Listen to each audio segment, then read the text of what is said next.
Itong aking gagawing lock mga bossing ko ay sa lock ng L300, Mitsubishi L300. Ang problema sa kanya, nagre-release po siya ng kusa pagka nakalock na siyang ganyan. Ba, na-lock niya na siya. Ayan o, naglalak siya ng, nabitaw siya, na-release siya. Ayan. Ngayon, aalamin natin sa loob kung bakit siya nagre-release ng kusa. Ayan. Ayan. Nabukas ng pinto. Nabukas ng kusa yung pinto. Ayan. Ayan. Aalamin natin dito kung bakit siya nagre-release.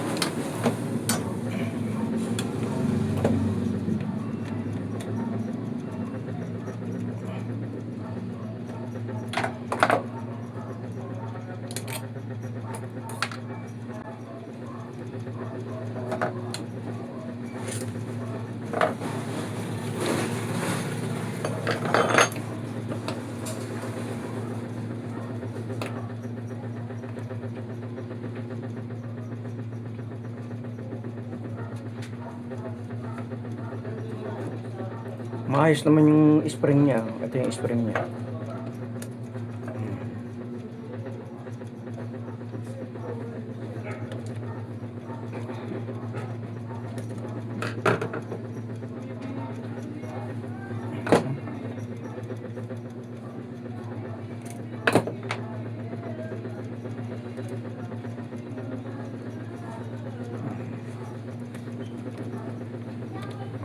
Yun, ang isa sa nakita ko na sira nitong kuwan na to, hindi nakalapat na maigi to sa dulo.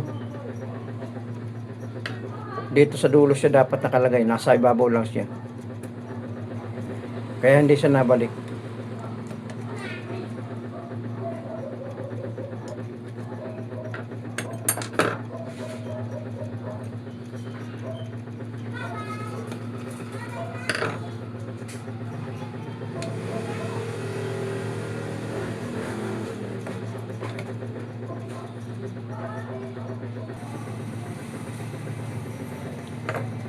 Nakita ko na yung sira kung bakit na-release ng kusa yung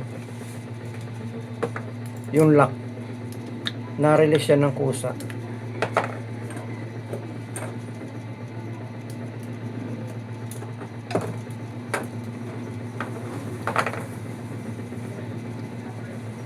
Ito, dahil dito na uga na to, dapat ito hindi na uga.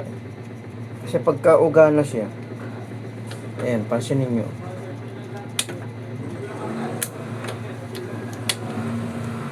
ayan,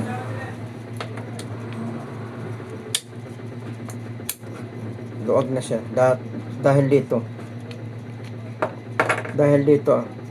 ito, itong butas na to, napansin ko kasi sa kanya, ito itong lagayan niya ay plastic. Dapat ito bakal para hindi siya pumapalag, hindi siya umuuga. Ano na siya, luwag na sa loob.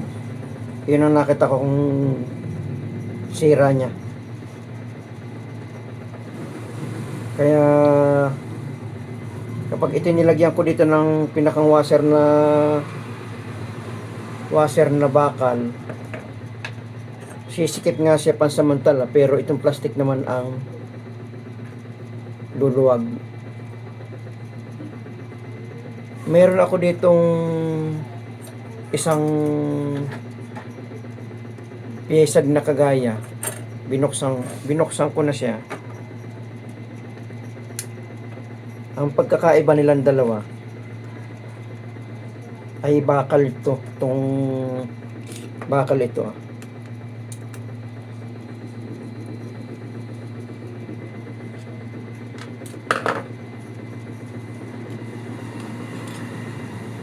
Ayan o.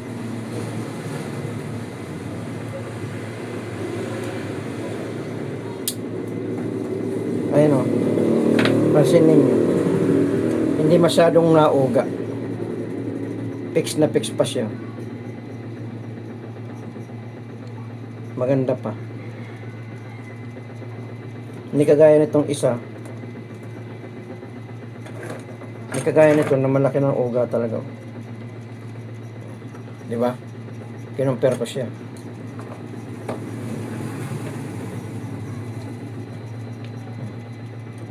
Malaki ng butas masyado. Pag nagpalit naman ako nito, hindi match.